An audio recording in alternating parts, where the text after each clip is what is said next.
Hello, everyone, and welcome to today's Modern Sales Pros Masterclass on setting SDRs and AE goals that don't suck.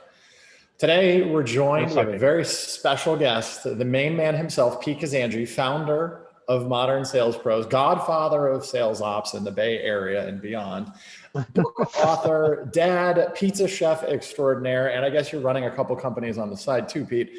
But this is actually our first session of late winter, early spring.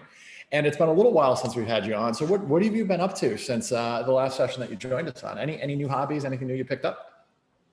The new thing I picked up is I'm back in Atrium's office here in downtown San Francisco. My co-founder Jason and I have all like 7,000 square feet to ourselves. It's pretty hilarious.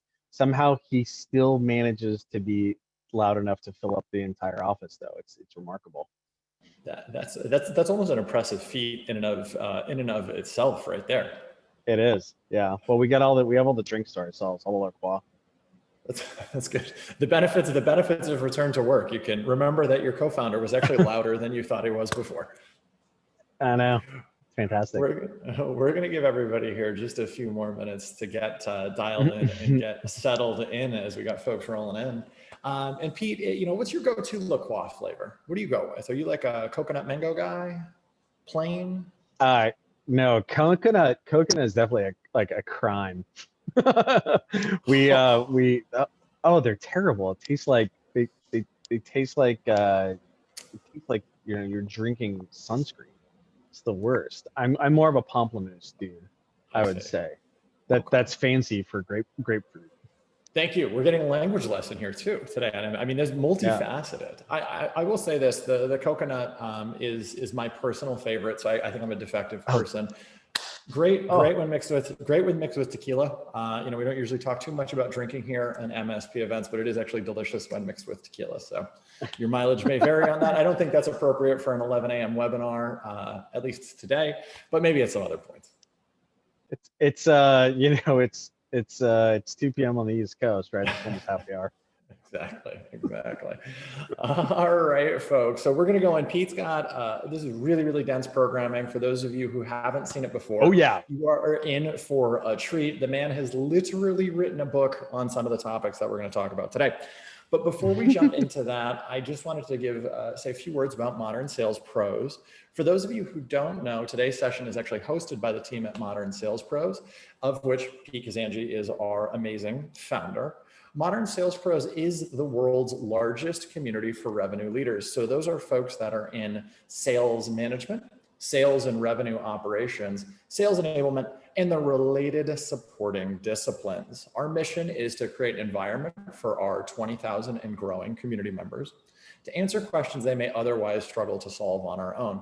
One of the great parts about our community is that it's not just one type of organization. You can see across this amazing rainbow, all of these organizations have representation in the community. So when you ask a really thought-provoking question, you're getting perspective from across the spectrum. And as you'll see today, we bring amazing panelists on like Pete. We also hope to get back to in-person events at some point in time in the summer. And we look forward to seeing you all and sharing a beer or a pamplemousse La Croix in person. But with that, I'm going to hand it over to Pete Kazanjy, founder of Modern Sales Pros, co-founder at Atrium, author of Founding Sales, and just general bona fide badass to kick us off and share a little bit more about himself and how the hell do we set metrics that don't suck. Pete? Cool. Yeah, thanks, Rich. I appreciate it. Yeah, so this is going to be a fun masterclass. We're going to be talking about data-driven sales management, specifically through the lens of managing via metric with goals here. We've got a lot of content to cover. We'll distribute the slides after the fact along with the recording. So even though we're going to be jamming through things here and there's a lot of text, we're not going to read it. We're just going to gloss through a lot of the stuff here. A little bit of background on me. My name is Pete Kazanjy, as Richard was referring to earlier. I'm one of the founders of Atrium. We make data-driven sales management software that helps AE and SDR managers better manage their teams using data, using metrics. Prior to that, I started a software company called TalentBin. There was a recruiting software company that was acquired by Monster Worldwide in 2014. And that's where I kind of went from being a business generalist founder to our first sales rep, first sales manager, eventual sales leader, and went from managing a 20-person sales organization at TalentBin to leading new product sales at Monster Worldwide, which is a 1,000-person sales organization. So that's kind of how I started in the whole sales excellence realm of things.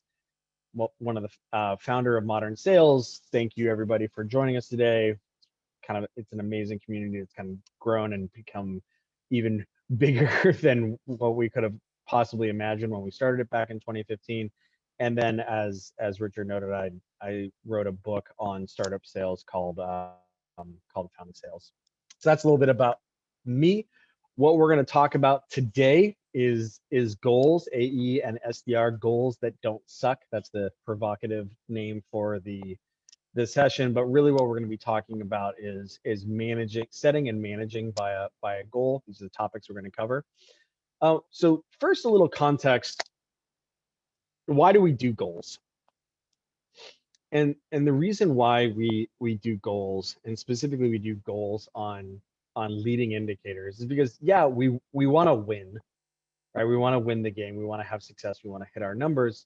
But there's this really excellent book by Bill Walsh called The Score Takes Care of Itself, where he kind of talks about how the notion of impacting the score on the scoreboard is really challenging for any individual player to be able to do. We want to do it. We want to win. But it's too grandiose of an enterprise. And so the way to solve that is we need to break that down into its constituent parts, so we know that we're on our way to winning, right? So we know that our players are doing the right things, that we're making progress towards us. And so sports is a really great analog by which to think about this to sales, because you have the same sort of outcomes versus inputs and kind of quality metrics that we can instrument and set goals on. And so the idea here is that with goals, you can actually kind of see the future. So for instance, I grew up playing baseball. We'll use baseball as an example here, but choose your poison, whether it's basketball or football or what have you. Obviously, the outcome in baseball is runs, and that's fantastic. But you can't just say like, hey, I want to get more runs, right? Instead, what we have to do is we have to think about what are the inputs that go into runs. And if anybody's ever read the book Moneyball or watched the movie, this is kind of the concept there. Like, what we want to understand is, how are we doing on things like hits, bases? When we're talking about pitching, it's strikes versus balls, strikeouts and walks. And not just quantities, but also quality metrics as well. Things like batting average, slugging percentage, or even kind of like fancy pants modern metrics like wins against replacements or first pitch strike percentage, what have you. And so baseball is where this has been around the longest, but this has kind of made its way into basketball and into football as well, largely as a result of the fact that with modern data capture, you now have the ability to instrument things that previously you weren't able to instrument. And so the cool thing about this is not only can we see the future, but we can also see where our players are specifically having issues. It's not just a monolith of like, oh, we lost, or oh, our score is low, but we can specifically see where an individual might be struggling and then intervene and fix that. And the cool thing is that this is applicable to sales as well. SDR management and AE management, same concepts, right? So we're going to talk about how to do that. We call this data-driven sales management. Need a hyphen. And so these are the steps that are required in order to do that. And what we're going to do is we're going to go through these steps through the rest of these presentation. But specifically, what we need to do is select the relevant metrics that we're going to keep track of. Right, we're going to select our leading indicators. We got to make sure that we're collecting the relevant data so we can calculate things, those metrics. And then we need to set goals on those and then track progress towards those. So then once we do that, we're not done. Next, we actually have to visualize what these look like such that we can consume them, right? Because if we set goals and we don't track them, the joke I like to say is if a tree falls in the woods and no one's around, does it actually make a noise? If if you have if you have an SDR activity dashboard and no one's actually paying attention to it, do the SDRs actually do any do any prospecting? And so it's important to visualize that and then also consume it. Right? Make sure that you're consuming this information on a recurring basis, because then what we're going to do is we're going to detect issues or outperformance, and then we're going to fix things. Right? And so we have to do all of these steps pretty much in a loop in order to do true data-driven management. This is kind of a fancy pants Maslow's hierarchy of needs visualization of that. So that's what we're going to cover here. We're going to cover these 6 steps over the next 40 minutes or so. Cool. So let's talk about metric selection. Couple of principles on metric selection. The first step is to make sure that we're tracking the right things. And so the way to kind of think about this is like, okay, which teams are we going to be instrumenting? And because you're going to have different metrics for different types of roles. If you have a different sales motion, like an SMB AE team is going to be instrumented a little bit differently than a mid-market AE team, a little bit different than a enterprise AE team, or an inbound SDR team is going to be instrumented a little bit differently than an outbound SDR team. So what are the teams we're going to be instrumenting? What do they spend their time doing? Right. So if you break down what they're supposed to be doing during the day, during a week, what is that? Is it a heavily email-based outbound motion for an SDR team? Is it a heavily multi-threaded outside enterprise sale by an enterprise AE? So what are they spending their time doing? Because that's going to indicate to us what sort of metrics we should be paying attention to. That said, better to start basic and just start rather than trying to overthink it. We see this all the time with customers that we work with. Is people get kind of stuck in analysis paralysis. They have meetings about which metrics they should be tracking. And when we ask questions like, so are you tracking customer facing meeting volume? They're like, no. It's like, oh, okay, well, why don't we just start with that?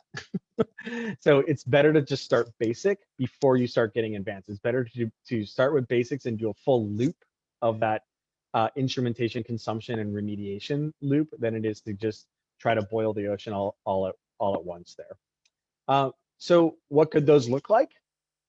These are some recommended metrics by role. On the SDR side, it would be things like emails, emails and calls, obviously pretty much the bread and butter.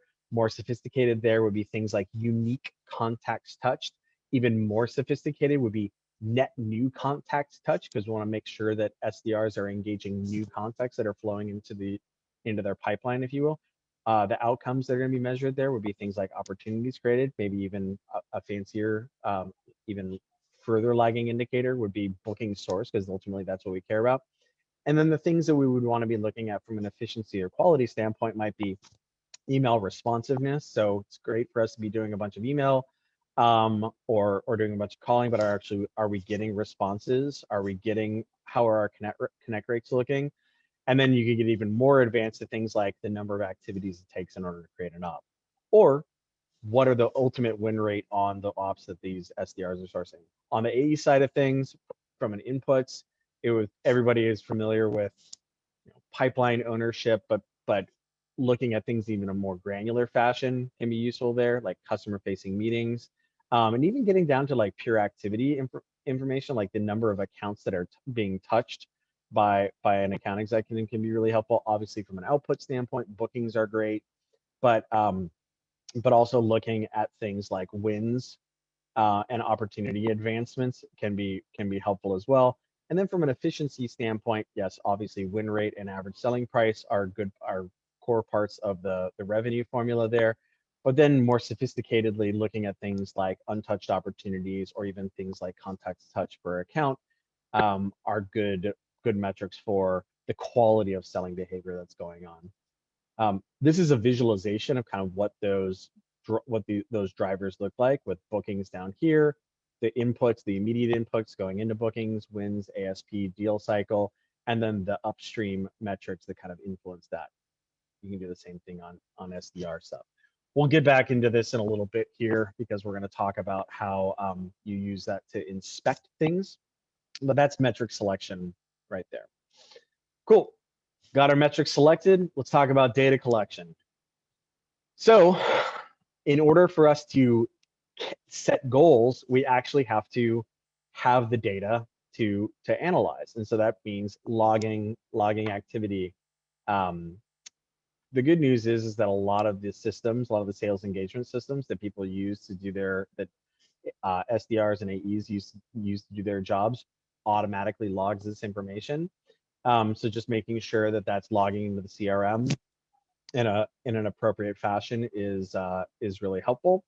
And then one thing to kind of think about is when you're doing manual data capture or requiring manual data capture on the part of your reps, think about the metrics that you're trying to support when you're doing that manual data capture. Because oftentimes what can happen is you can end up with like, field sprawl and validation rule sprawl and what have you. And so the challenge there can be not only is that a huge pain in the butt for your AEs, but it can kind of slow down your process. And then moreover, the more onerous it becomes, the less likely you're going to get that data captured. And so just the thing to think about there is like, what metric are you trying to actually pay attention to when you're adding that manual data capture there? And always kind of think about, can I simplify this? Like an example of this would like, do we need an extra checkbox on an op, or can we just make that a stage instead? So just, because one of the things to think about is just like, are we making this too onerous for our AEs? In general, like manual data capture is going to be very fraught. And so the more you can automate data collection, and this is why Atrium actually hooks directly into the systems that people like, we hook into the CRM, but also the email and the calendar system and the sales engagement and conversation intelligence systems. Because the reality is that people aren't great at recording data. And so the more we can automate it, the better off we're going to be in terms of in calculations. Cool. So now let's actually talk about goal setting. Couple of principles on setting goals here. So first, you got to do it. You can have a bunch of metrics in place, but if you don't have a conception of what the appropriate level is, then people are kind of just adrift. And we usually do a pretty good job of setting a goal on the output metric, like, hey, you're an account executive, you're supposed to do 50K in bookings a month, or you're an SDR, you're supposed to be popping 20 ops a month, or what have you. But we don't do a good job of setting goals on those precursors. And so the challenge there is that if those SDRs or those AEs don't have expectations set on those leading indicators, well, you're kind of missing out on this whole notion of that goals and on leading indicators help decompose a larger monolithic like mega goal into smaller things that are actually attainable. So you got to set goals. That's the first thing. It's got to do it. So then how would you do it? Well, there's a couple of different ways you can do it. And generally what you want to do is you want to blend them. So first, what you would do is you would look at historical performance, right? So you can look at the historical performance of, other people who are in that team, the SDR team or the AE team or what have you.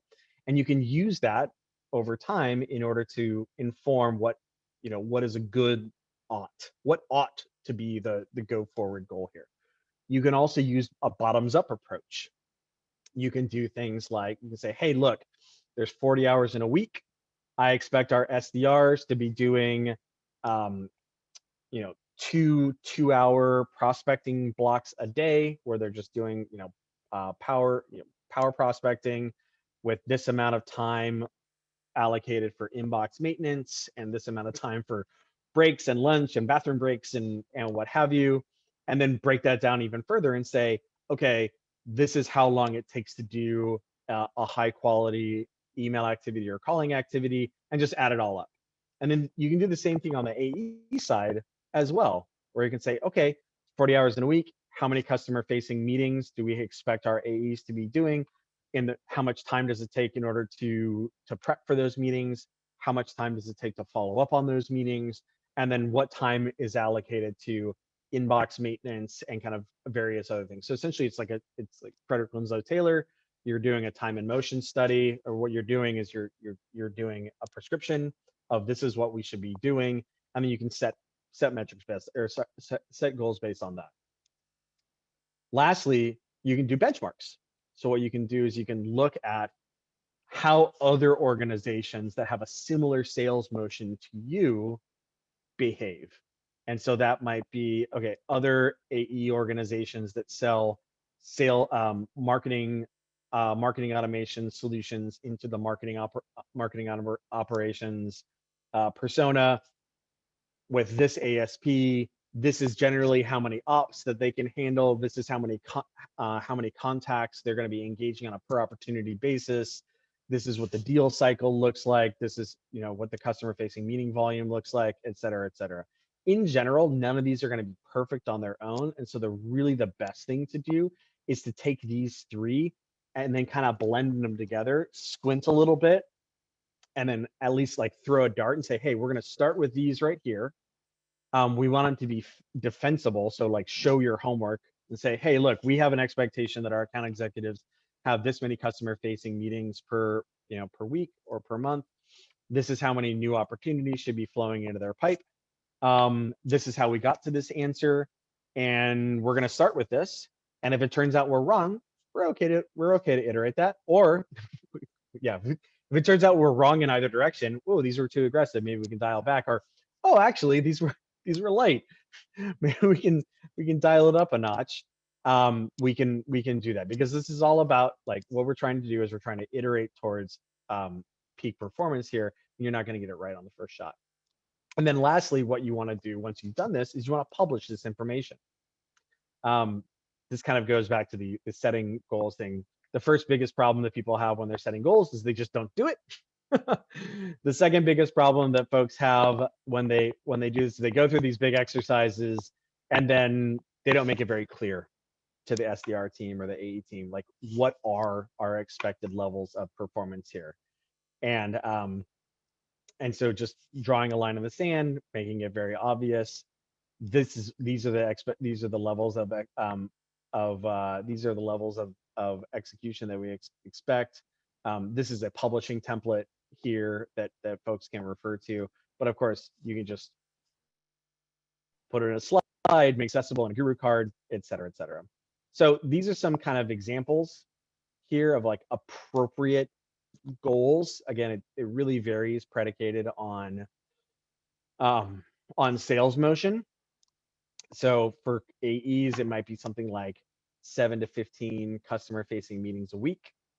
Total opportunity ownership might be anywhere between 20 or 80 total ops that are owned. This is where things kind of get a little sticky. Total pipe obviously is going to be super variable based on your sales motion. Win rate anywhere between a 15 to 30% win rate is usually something that, like, is a good thing. And then don't forget that you can totally set goals on quality metrics as well, right? So like pipeline hygiene, how many or how many untouched opportunities. We would say, hey, probably 0, 30 days untouched ops. But generally speaking, people are going to have stuff in their pipe that is untouched. Same on the SDR side. This is going to be highly contingent on what your sales motion is. If you're calling to local businesses, local SMBs, you're probably going to be very call heavy. If you're selling to more technical audiences, you might be more email heavy or social touch heavy. But and then you can also set goals on more sophisticated quality metrics as well, like activities per op created, to make sure that the SDRs are being efficient with the leads that they've been handed. Email response rate, to make sure that the SDRs are engaging in high quality outreach that is targeting the right personas, and to make sure that you're not torching your domain. And then also things like, how well are SDRs multi-threading? If it's an enterprise SDR and they're supposed to be going broad in an account, or they're doing account-based sales development, we might expect that each SDR is engaging in a large number of contacts per account. You can set metrics on these. Cool. So let's talk about looking at things. What we've gone and done here so far is we've checked out we've selected the metrics we're going to track. We've collected the relevant data. We've set goals on it. And now we actually have to consume that, because this is the crux of data-driven management. Some principles on this. An important thing to think about when you're creating reporting or dashboards is, what's the goal of this thing? Like, why are we making this thing? Oftentimes what people will do is they'll create these like gigantic battleship dashboards that just like all singing, all dancing, that covers everything. And so really what you want to think about is that each report should be answering a question, right? How many ops have the SDRs created so far this month? Like, that's a question. And then a report answers that question. How many ops does each AE own right now? That's a different question, right? A different report would answer that. How much pipeline is closing in the coming 90 days by rep? It's a forecasting question. How many emails did each SDR send last week? It's a different question. It's a activity question for last week, right? That we would potentially review on a Monday morning in order to say, how did we do on our activity last week? Then with respect to dashboards, so if a report answers a question, the way to think about a dashboard is that a dashboard is typically used at a point of consumption, right? This dashboard right here is used in an AE one-on-one to review performance metrics. This dashboard is different. It's used at noon every day to see if the SDRs are engaging in prospecting or maybe need a little bit of encouragement. This dashboard is used on Monday morning to look at our performance last week and our progress this month. Oops, typo. So these are really important principles, because a report is supposed to be answering a question, and generally speaking, a dashboard is used at a point of consumption in order to assess a set of questions in order to drive actions. Another thing to think about is multiple views per metrics. You could have something like, hey, this is how many emails were sent by each SDR last week. Then there would be another report, which would be, and this is how that has trended over time the last few weeks.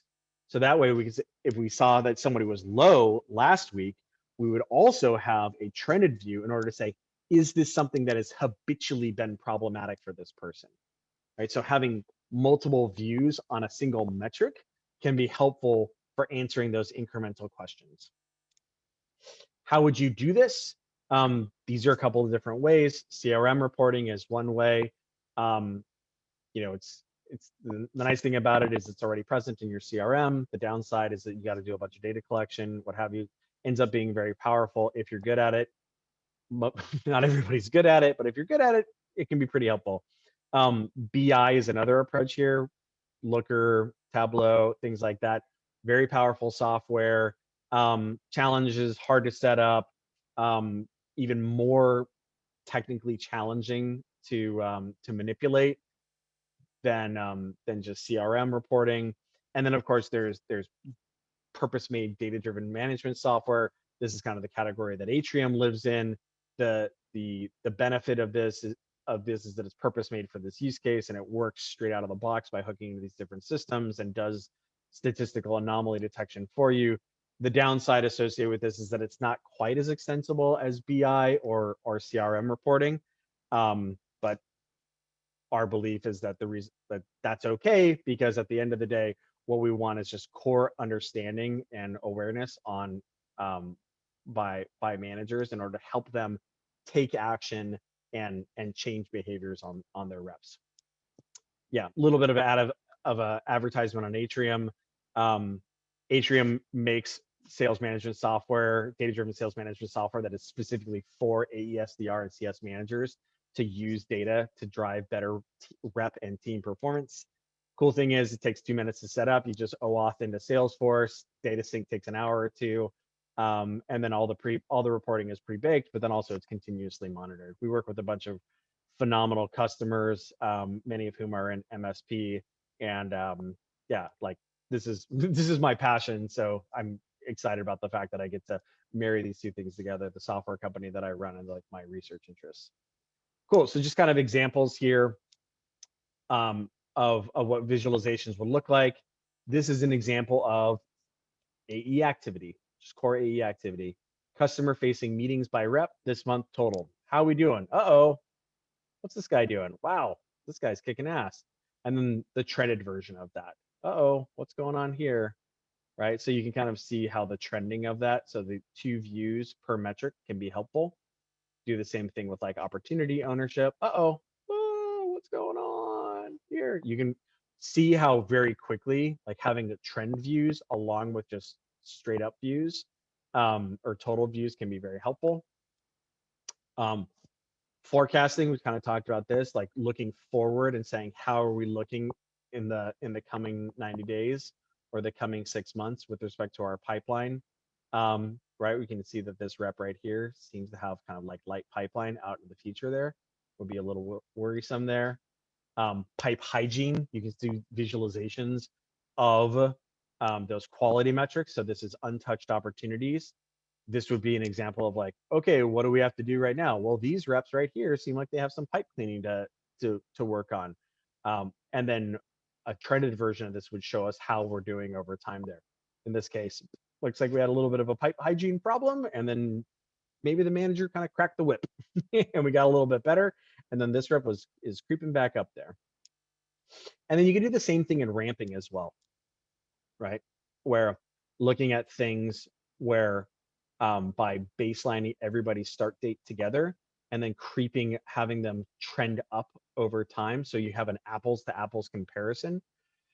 So in this case, here, let me lean in a little bit here. Everybody looks like they're, at least in this example, looks like they're ramping pretty well. This rep kind of seemed like he or she kind of hit the skids a little bit there in month 5, but this is a great way of understanding how folks are doing from an apples to apples comparison.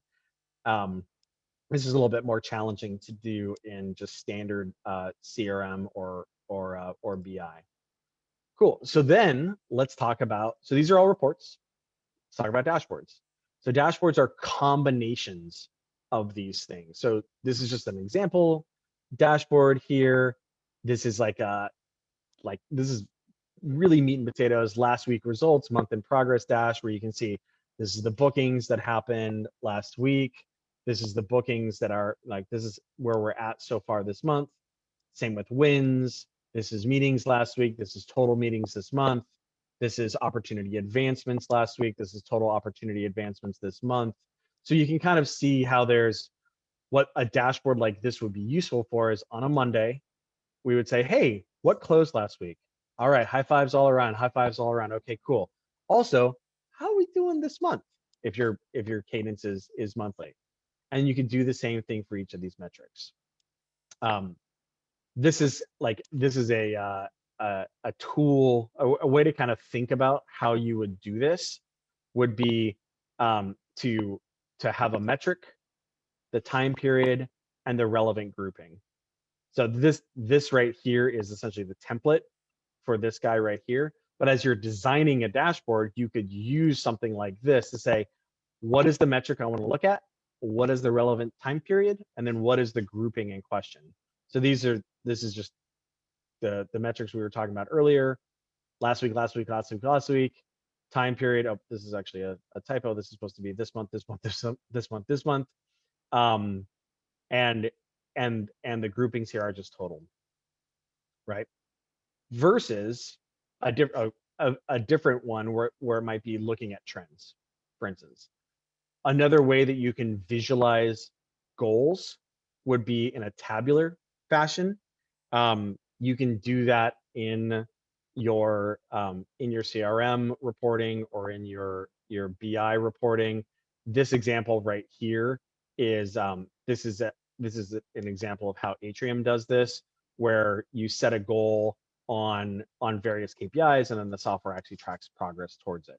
Well, progress towards it or results. In this case, the software is saying, hey, this person was light on their customer-facing email volume last week, but they're largely on track with these KPIs for this month. Cool. So that's visualization. Little bit on visualization. Next, let's talk about distribution and consumption. So one of the big errors that people make is they spend all this time. This is kind of like the bane of sales ops existence is, I need a dashboard, or I need this reporting, or what have you. And then they go and they do all the stuff that we've discussed so far, where they're collecting the data, building it, etc. They hand it off to sales management, SDR management, AE management, what have you, and then lo and behold, it doesn't get consumed. Right. And so that's the important thing, is that we need to we as managers and sales operations people need to be facilitating the consumption of these things, because the consumption of it makes it such that we can see issues. And when we can see an issue on a leading indicator, we can intervene and then change the future.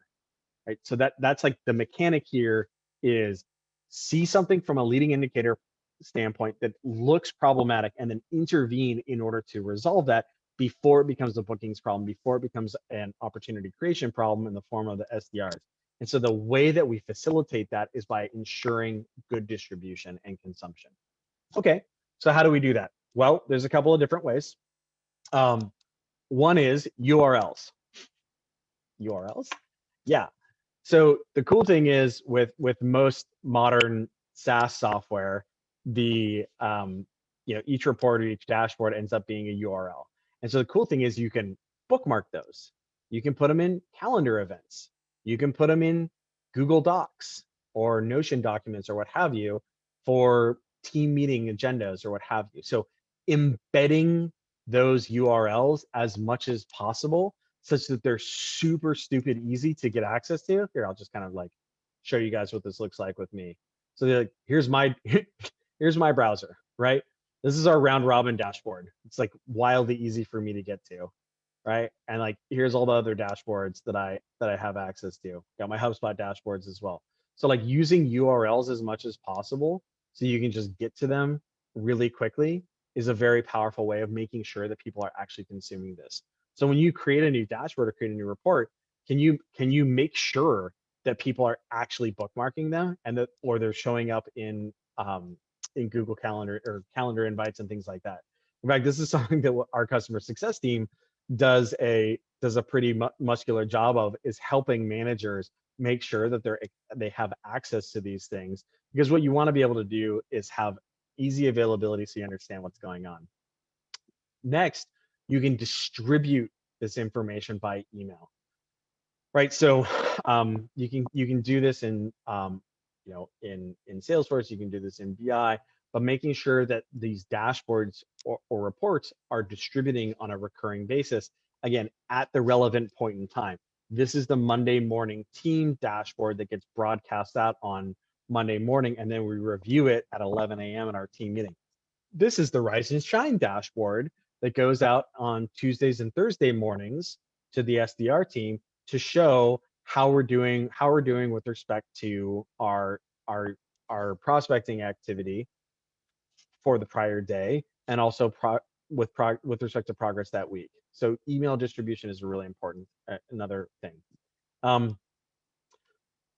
TVs. Not a huge fan of these. Kind of problematic, especially with respect to everybody working from home. Generally speaking, like the historical conception of like putting a bunch of metrics up on a TV and saying like, hey, we're done, is what more of what I like to refer to as metrics theater than anything else, largely because it just kind of becomes wallpaper. Now, the benefit of them can be that like it creates a culture of accountability. Like, hey, look, we care about metrics. Can't you tell there's all these TVs with metrics on them? But they can't be the only thing, because they're going to be ignored. So it's like, hey, look, we have a culture of data-driven management here. which is why we're going to review these things in our team meeting and in our stand-up and in our one-on-ones. Can't you tell? That's why we have all these TVs. And then of course there's decks and alerting emails as well. The thing that I would what I would recommend is meetings, right? Is like ensuring that there's consumption of metrics happening in meetings and making space. One of the things that I tell my staff all the time is that calendar is destiny. And so that means not just making space on the calendar in order to do prospecting or do pipeline management, but as a manager or as a sales operation person, that means, hey, this is the half hour that we use to review the AE team metrics from last week, or this is this different half hour that we use in order to ensure that we're reviewing our SDR metrics, right? And so the fact that you can use meetings as a forcing function to ensure that you're driving consumption can be a really helpful thing. This is an example of how you can do that. So this is a meeting invite from my sales team meeting where we essentially just have a bunch of reports that are hyperlinked in the actual meeting agenda there. Yeah, I already kind of showed you guys this around making good use of URLs in from a bookmarking standpoint.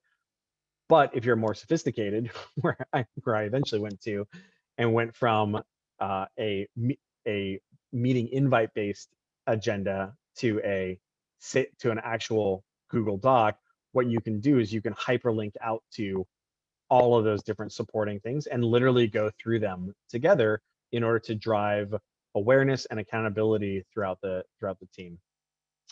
And then of course these are examples of broadcasts. I guess the thing I left out is that some software systems like Atrium can make it such that you can broadcast this information into Slack as well. This is an example of what you might want to have from an operating cadence. You guys can look at this later, but daily stand-ups, sales team meeting where you're looking at the prior weeks, in this case the first of the month, the prior month's KPIs and the prior week's KPIs, and then going into the rhythm for the rest of the month there. I'm going to skip over that. Cool. So we've covered so far which metrics to track, or sorry, metric selection, data collection, visualization, and consumption. Okay. Well, what about when you need to change things, right? Specifically, when something changes, right? When something exogenous to your organization changes. And so there's a couple of different ways to approach that. So first, we would want to figure out what our new baselines are. So we got to figure out our new baselines, set new goals and potentially quotas based on that. And then we have to enforce those new baselines. And then based on that, we would then cascade that to our plan of record. So a good example of this would be if all of a sudden there's a global pandemic that heavily modifies how selling is done or how your customers, are doing business or what have you. So what you want to do there is figure out what the key KPIs are to re-benchmark. For AEs, it's probably just the revenue formula. For SDRs, it might be the pipeline formula. And then we would want to find out what are the new realities, right? What is the actual, what is the new truth in the world? And so for that, what we would want to do is make sure that we have a sufficiently large sampling period in order to understand what that true new reality looks like. So an example of this is actually, it's kind of weird looking back a year later, but what you can kind of see here is that this is actually like performance data from some Atrium customers here that's been anonymized here, and you can see kind of a little bit of a step function difference between their prior customer-facing meeting volumes. This is a 8-person mid-market account executive team. This is their first customer meetings by month, so like first initial meetings grouped by week here, total for the team. And what you can see is they were jamming along pretty consistently around 17 to 20, and then boom, it dropped down drop down to this. Similarly, this is for SDR, the SDR team.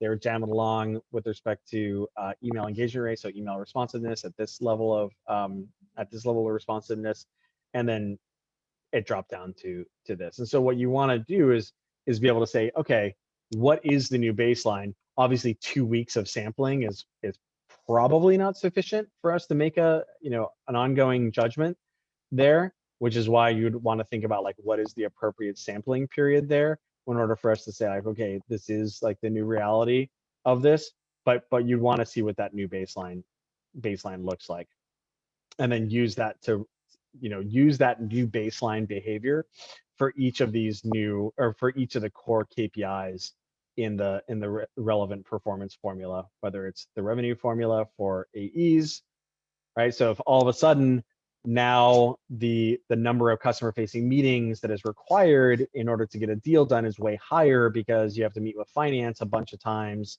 well, that's probably going to push down the number of ops that an AE is able to work. Or if your win rate deteriorates because of budgetary constraints, well, maybe what that's going to indicate that actually we need to either figure out a way of like ramping up our ASP, ramping up the number of ops that we're going to be able to carry at any given point in time, or we just need to have a new reality around what our appropriate quotas are, or what our appropriate quotas would be there. And then again, we would just publish that, right? So this is just kind of like a microcosm of the bigger example of setting goals that we talked about, but essentially what we're doing is we're resetting goals based on new data. And the same would be true for the SDR team there. All right, so when you're thinking about this though, what you need to do is make sure that you have a sufficiently large sampling period in order to understand that like your new information is relevant, right? Is appropriate. So the larger number of SDRs or AEs that you have, probably the quicker you're going to be able to see what those new realities look like. If your sales motion velocity is faster, it'll be faster for you to be able to feel confident about your quote unquote new normal. And then I think the other thing too is that you're going to be able to see impacts to precursor metrics way faster than you would for output metrics. So, an example for that for SDRs would be email response rates, or kind of like, meeting conversion rates from accounts touched to meetings created, or accounts touched to op creation. Those will show up pretty quickly. Whereas, things like win rate, or opportunity conversion rates for account executives, obviously that'll take a little bit longer, a deal cycle or two in order to figure out there. And again, you can kind of see what this looks like. I think one thing that maybe we all kind of like learned the hard way as a result of the pandemic was like jumping to conclusions where there are a lot of organizations that weren't looking at these leading indicators, and just kind of did knee-jerk riffs, and that ultimately were now actually necessitated. We actually saw this across a number of our customers. Obviously, there were some organizations that were heavily impacted that sold into things like restaurants or business travel or what have you, but there were other organizations whose businesses bounced right back, 45 days or 60 days later. I mean, Atrium's business is a good example of this, where we had a couple of weeks where people weren't taking first meetings, and then lo and behold, they realized that everybody was working from home and they needed to really instrument their reps way more rigorously than they had previously, and our business bounced right back. If we saw that in the leading indicators, where after those 2 weeks, our first meeting volume came back, et cetera. And so if we had not been looking at those leading indicators, we might have said, oh shoot, this is really scary. Maybe we need to riff some people on the sales team, and that would have actually been really destructive to our business. We actually saw that happen with a number of our customers. And they eventually they negatively impacted their business when things bounced back, and this was kind of a negative ramification of not paying sufficient attention to those leading indicators. The last thing I would kind of note here on rebasing, where we make sure that you're actually looking at the average in question. So what you can kind of see here is a change in behavior across this entire team. It all kind of goes down here. Oops. Except for this rep right here. So if you were looking at the average and say the average was like, in here as a result of this rep somehow pulling it up, well, maybe rebasing your metrics here is not actually appropriate, because it seems that like this person right here is an anomaly. And so instead, setting that new reality kind of in line with what the majority of your reps are doing might be more appropriate. On the flip side, maybe figuring out what's going on with this rep would be really good, because we can generalize his behavior to everybody else. That would be a very helpful thing. Cool. And so lastly, what we're going to want to do is set those new goals based on those new realities, publish them, and then drive accountability the same way that we were doing previously, and potentially update our operating model based on those new realities. We have some models, some Excel models that can be used for this, that folks can reference later on. Lastly, we're going to talk about troubleshooting and resolution. Not with respect to new, like rebaselining, but just general data-driven management we're going to do here. We're going to speak to. Oops, and I guess we have some questions showing up here, so I just want to make sure that I got those. Okay, cool. Great. Troubleshooting and resolution. So we do all this stuff for the purpose of making our teams better. Like metrics exist, metrics and analytics, data-driven, like exists for the purpose of managing our reps. It's called data-driven management for a reason. Just consuming it and then not actually changing the world, like changing rep behavior, is not something that will help your business. And so what we want to do here is detect these issues, diagnose what the root cause of that issue might be, communicate a path to resolution. Hey, we need to do X, Y, Z. Are we agreed on that? And then come back later to see if it's been resolved, right? So it's this loop process. Detect, figure out what the root cause is, communicate that resolution, right? Agree on it, and then loop back to see if it's actually happened, right? This loop is what what data-driven management is all about. So what does that look like? So first, let's look for detection. This is pretty easy right here. We look for shifts.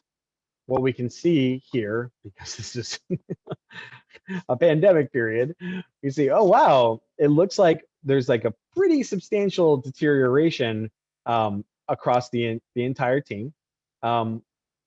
More so with respect to these two reps right here. On the flip side though, this rep right here seems to be outperforming. Okay, seems like we have 3 action items here.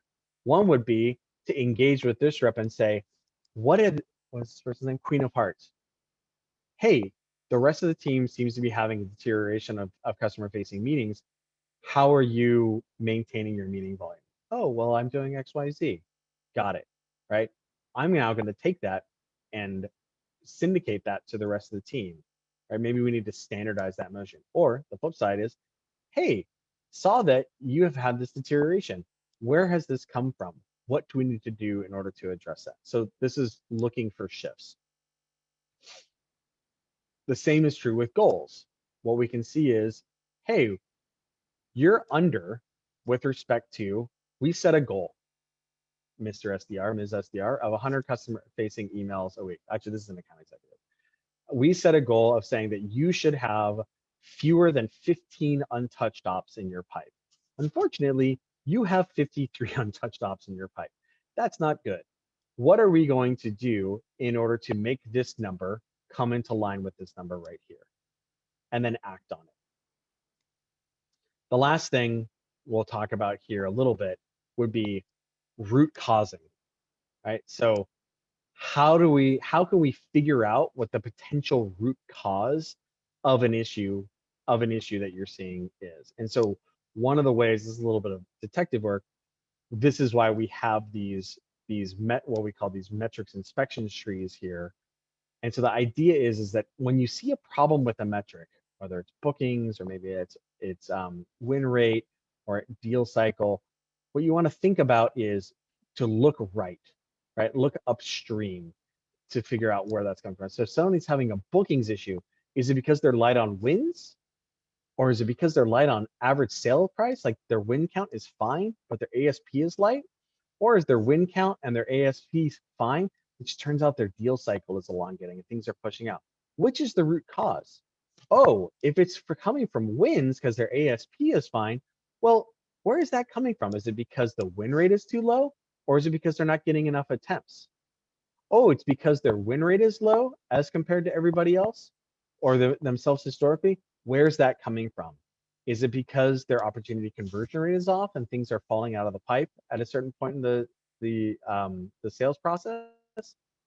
Or is it because they have a problem with their pipeline management, like our buddy here, and they're not winning deals because they get out of touch with them because maybe they have calendar management problems or what have you. So by going upstream and figuring out where the upstream problem is, what you can do is you can then manage that. You can say, hey, it seems to me that based on these metrics here, we have a win rate problem with you. And from what I'm seeing here, we seem like we have a pipeline management problem. So what we need to do is we're going to put two-hour blocks on your calendar on a recurring basis in order for you to manage your pipeline. We're going to block that out. It's going to be a recurring meeting. And then what we're going to do is in our one-on-one, we're going to come back and we're going to look at this untouched ops number, and we're going to make sure that it's low. We're going to hold you accountable to that to make sure those behaviors are actually happening. Does that sound good, Frank? Yeah, that sounds good, boss. Okay, great. Ready, break. Right. And then the thing is, we can do the same thing on the SDR side as well.